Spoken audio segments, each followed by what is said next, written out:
This is the hard truth. So basically, bacteria, we're used to deal with it. We're designed to deal with it. And sometimes our body, to throw that out, to deal with it, reacts. And it reacts in certain ways. You'll have a streaming nose or a cough or a temperature or whatever. And generally, the majority of situations, your own body will deal with it. You'll get over it. When we should use medicine, when we should use things that we believe work, homeopathic cures, natural remedies, is when our body can't get over it on its own. Now, what would be the ultimate situation where you would need to then resort to pharmaceutical solutions? If your own body hadn't worked, your natural remedies hadn't worked, and you did need antibiotics, you did need penicillin or something like that. But it should be a situation where it's managed well, it's controlled, you don't overdo it, and you're told afterwards that you need probiotics. You've got to build your system up because those antibiotics knock you for six.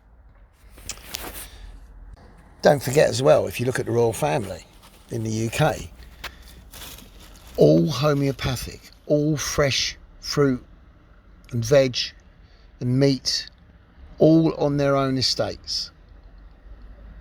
No GM modifying food there, no sprays on anything. As I say, homeopathic treatments. And these people are living to late 90s, early 100s.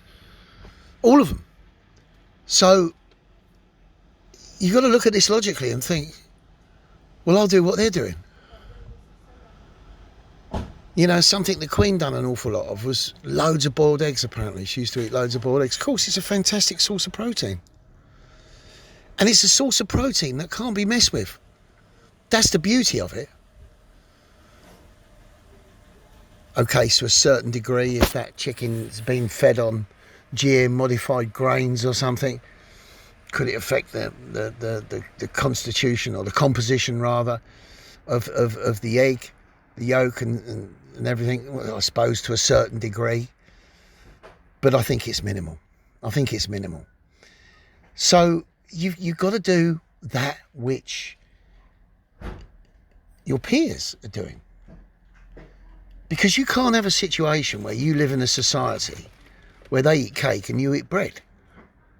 And they're telling you, yeah, it's all right, bread's all right. We're not going to eat it. We're going to eat cake.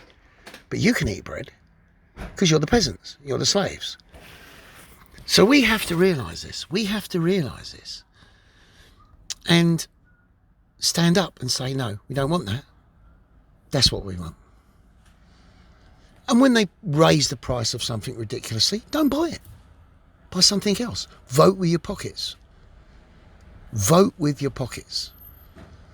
And have a concerted effort and say, right, it's like this petrol thing. Now, when they put the price of petrol up, if everybody had said, we're not buying any then, we'll all get on the buses, or the trains, or we'll all get bicycles, what would they have done? They'd have put the price down again. But no, you get these stupid people who queue up with cans, and you think, what is happening? What morons have we got? And it's the same as you see these people and they're pushing pushchairs. I've seen people who've put masks on their dogs. And it's, where are these people come from? Because these people, the compliant people, they'll get us all killed. All of us. Because the problem is with resistance, that it's only the brave ones that do it. It's only a few that do it, that stand up and do it. So they become a minority. And of course, the majority burn the witch, conspiracy theorists, things like that. Because it's a lot easier to say that than to accept they could be wrong or accept there could be another agenda. It's a lot easier to label the ones that are trying to present the truth or tell the truth. But the fact remains, resistance isn't futile. But you have to stand up. You have to become non-compliant. No. No, I'm not doing it. No, I don't agree. Sorry. Well, we'll lock you up. Well, lock me up then. What can they do? What's the worst thing they can do? They're going to lock everybody up. They can't do it. People have to locally set up groups. Get as many people in as you can. Peaceful protest. No, I'm not advocating violence. Peaceful protest, but stand together and say no. Sorry. We're all taking our kids out of the school if you're going to make them wear masks. We're all taking our kids out of the school if you're going to fine them for having a day off. If I want to take them down to the beach or something. Fine. We don't accept it. We're all taking them out. Do not comply. It's very simple.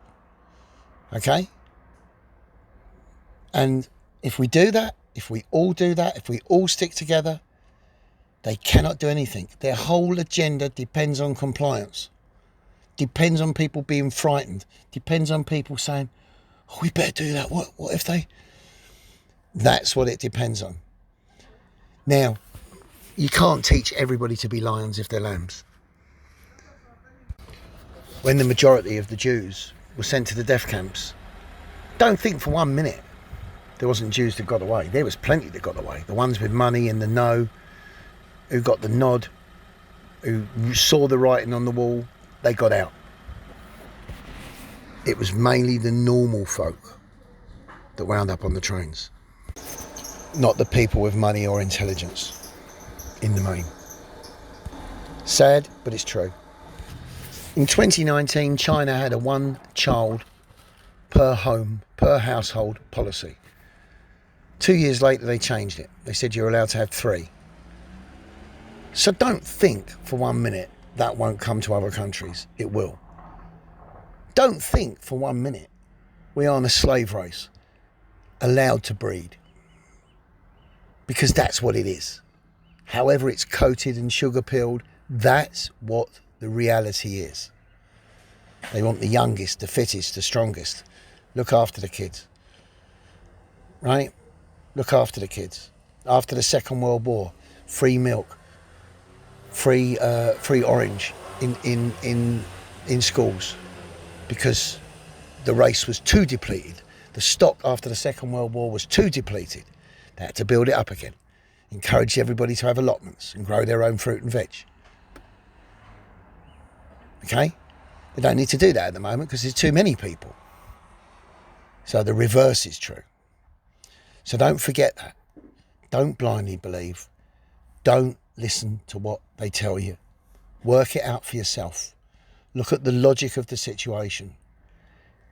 And resistance isn't futile. You have to be non-compliant. You have to say no to stay safe and to have the best possible chance in this crazy situation we find ourselves in now. Thank you.